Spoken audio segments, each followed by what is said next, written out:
Nimesema wazi kwamba mimi nikiwa mgombea kiti na tukiwa wagombea 7 katika chama cha UDA, tutajua ni mmoja ndio atashinda.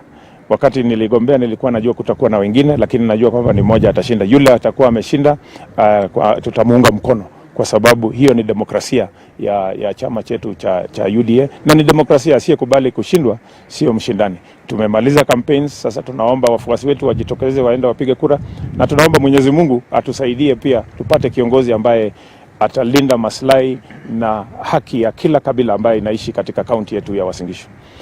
Umesema kwamba hii ni ngome ya naibu wa rais. Nafikiri naibu wa rais ana ngome Kenya mzima, kwa hivyo msiseme tu yeye ni mtu wa Uasin Gishu. UDA iko na wafuasi Kenya nzima, na kila mahali tunataka kuhakikisha kwamba shughuli hii inaelekea kwa amani, na wale wenzetu ambao hawakupata wenye kuwapinga tunawapa pongezi. Kuna wabunge, kuna magavana, kuna MCA pia hawakupingwa katika UDA, tunawapa pongezi, wangojee basi uchaguzi ya tarehe 9, na Mwenyezi Mungu atubariki zote.